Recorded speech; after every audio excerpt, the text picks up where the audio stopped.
এতিয়া 200 দিন নহয়, এতিয়া 600 দিন আমাৰ যি ডিমাণ্ড আছিলে জাতীয় সংগঠন তিৱা সাহিত্য পৰিষদকে আদি কৰি বিভিন্ন সংগঠনৰ যি ডিমাণ্ড আছিলে অন্তৰ্ভুক্ত নোহোৱা বা তিৱা সাহিত্য পৰিষদৰ বাহিৰত থকা যিখিনি তিৱা গাঁও, এই তিৱা গাঁওখিনি তিৱা সাহিত্য পৰিষদত অন্তৰ্ভুক্ত হ'ব লাগে। যোৱা 3 আগষ্ট তাৰিখে ৰাজ্যপালৰ অধিসূচনাৰ জৰিয়তে এই 113খন গাঁও সুদূৰ ধেমাজিকে আদি কৰি আমাৰ নগাঁও, মৰিগাঁও যিখিনি বাদ পৰা গাঁও, সেই গাঁওখিনি এক অধিসূচনাৰ জৰিয়তে অন্তৰ্ভুক্ত কৰা হ'ল তিৱা সাহিত্য পৰিষদত। যে আজি ইয়াতে অন্তৰ্ভুক্ত হোৱা যি 14খন গাঁও, এই 14খন গাঁৱৰ ৰাইজে একত্ৰিত হৈ নিজৰ গাঁঠিৰ ধন খৰচ কৰি এখন সুন্দৰ সভা অনুষ্ঠিত কৰি আমাক তেখেতসকলক অভিনন্দন জনাবৰ কাৰণে তেখেতসকলে আমন্ত্ৰণ জনাইছে। গতিকে মই তেখেতসকলক ধন্যবাদ আৰু কৃতজ্ঞতা জনাইছোঁ। অনাগত দিনত ইয়াতে যিটো সমষ্টিৰ নাম ইতিমধ্যে আপোনালোকে গম পাইছে যে লালুং গাঁও সমষ্টি হিচাপে আমি সন্নিৱিষ্ট কৰিব বিচাৰিছোঁ। গতিকে লালুং গাঁও সমষ্টিটো সৰ্বসন্মতিক্ৰমে সকলো ৰাইজে সেই নামটোকে তেখেতসকলে সন্নিৱিষ্ট কৰিবৰ কাৰণে তেখেতসকলে পৰামৰ্শ দিলে। গতিকে লালুং গাঁও হিচাপে এটা সমষ্টি যে হ'ব লাগে এই কথাখিনি ইতিপূৰ্বে আমি চৰকাৰৰ ওচৰত স্মাৰকপত্ৰৰ জৰিয়তে আমি দাবী উত্থাপন কৰিছোঁ। আমি আশা কৰিছোঁ যে আমাৰ যি আগত 36 সমষ্টি আছিলে, এতিয়া এই ধেমাজি আৰু এইটো সমষ্টি অন্তৰ্ভুক্ত হোৱাৰ পিছত তিৱা সাহিত্য পৰিষদৰ সমষ্টিৰ সংখ্যা 38লৈ বৃদ্ধি হ'ব।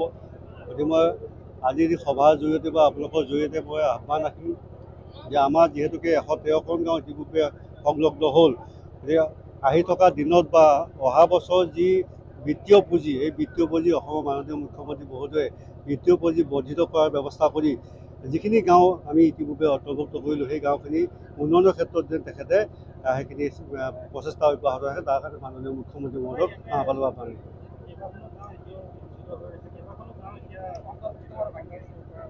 কিছুমান ক্ৰিটিকেল আছে, মানে ইখন গাঁও বা সিখন গাঁৱৰ লগত মানে কি কয় ডিষ্টেঞ্চটো যথেষ্ট হয়। ডিষ্টেঞ্চৰ কাৰণে এতিয়াও কিছু গাঁও বাদ পৰি ৰৈছে। আমি সেইখিনিও চাই আছোঁ আৰু সেই কথাখিনি ইতিপূৰ্বে আমি গভৰ্ণমেণ্টক অৱগত কৰিছোঁ। আশা কৰিছোঁ সেই গাঁওখিনিও আমি এইখিনি গাঁও যেনেকৈ অন্তৰ্ভুক্ত কৰিব পাৰিলোঁ, বাকী থকা যি 2-এখন গাঁও আছে সেইখিনিও আমি অন্তৰ্ভুক্ত কৰিবৰ কাৰণে সক্ষম হ'ম। ৰাইজ একলগ হৈছে। মই তেওঁলোকক শুভেচ্ছা জনাইছোঁ যে নতুনকৈ অন্তৰ্ভুক্তি দীঘলীয়া প্ৰচেষ্টা তেওঁলোকে ইতিমধ্যে দাবী উত্থাপন কৰি আছিলে।